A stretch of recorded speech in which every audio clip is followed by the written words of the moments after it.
Hi friends, இன்று நாம் அன்றாட வாழ்க்கையில் பயன்படுத்தக்கூடிய ஒரு பயனுள்ள ஹிந்தி வார்த்தையான புரா என்பதை கற்றுக்கொள்ள போகிறோம். புரா என்றால் கெட்ட அல்லது மோசமான, பேட் ஆர் ராங். இந்த புரா வேர்ட் யூஸ் பண்ணி என்னென்ன சென்டென்சஸ் பேசலாம் வாங்க பார்க்கலாம்.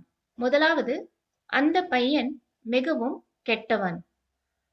That boy is very bad. हिंदीல वह लड़का बहुत बुरा है. அந்த वह பையன் लड़का மிகவும் बहुत கெட்டவன் बुरा है. वह लड़का बहुत बुरा है. இங்கே புரா என்பது அந்த பையன் கெட்டவன் என்று அர்த்தத்தில் வருகிறது. அடுத்த எக்ஸாம்பிள், இன்று வானிலை மிகவும் மோசமாக இருக்கிறது. The weather is very bad today. हिंदीல आज मौसम बहुत बुरा है.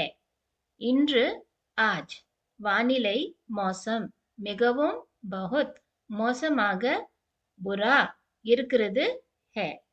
இங்கே புரா என்பது மோசமான என்ற அர்த்தத்தில் வருகிறது. அடுத்த எக்ஸாம்பிள், யாரை பற்றியும் கெட்டதாக நினைக்காதே.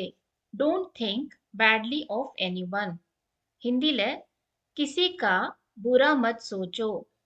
யாரை பற்றியும் किसी का கெட்டதாக बुरा நினைக்காதே. मत सोचो. किसी का बुरा मत सोचो. இங்கே புரா என்பது கெட்டதாக என்று அர்த்தத்தில் வருகிறது. அடுத்த எக்ஸாம்பிள், அவன் சொன்னது எனக்கு வருத்தமாக இருந்தது. I felt bad about what he said.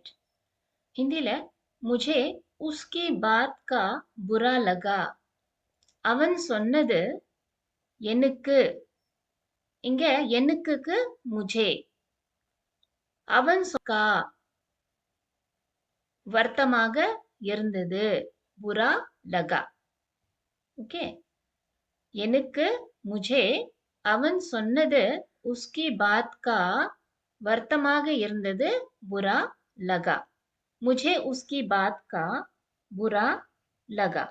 இங்கே बुरा लगा என்பது வருத்தமாக இருந்தது, மன வருத்தமாக இருந்தது என்று அர்த்தத்தில் வருகிறது. அடுத்த எக்ஸாம்பிள், பொய் சொல்வது ஒரு கெட்ட பழக்கம். Telling lies is a bad habit. हिंदीல झूठ बोलना एक बुरी आदत है.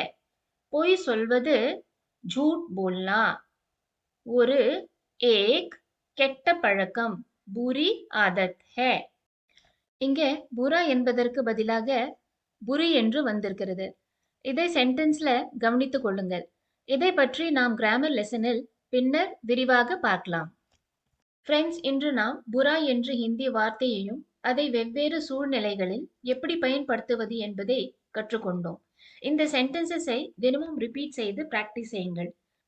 அடுத்த வீடியோவில் மேலும் ஒரு பயனுள்ள ஹிந்தி வார்த்தையுடன் சந்திப்போம். நன்றி. ஃப்ரெண்ட்ஸ், இந்த வீடியோ உங்களுக்கு பிடித்திருந்தால், யூஸ்ஃபுல்லாக இருந்தால் லைக் பண்ணுங்க. ஹிந்தி ஈஸியாக கற்றுக்க சப்ஸ்கிரைப் பண்ணுங்க. தேங்க்யூ ஃபார் வாட்சிங் திஸ் வீடியோ. நன்றி.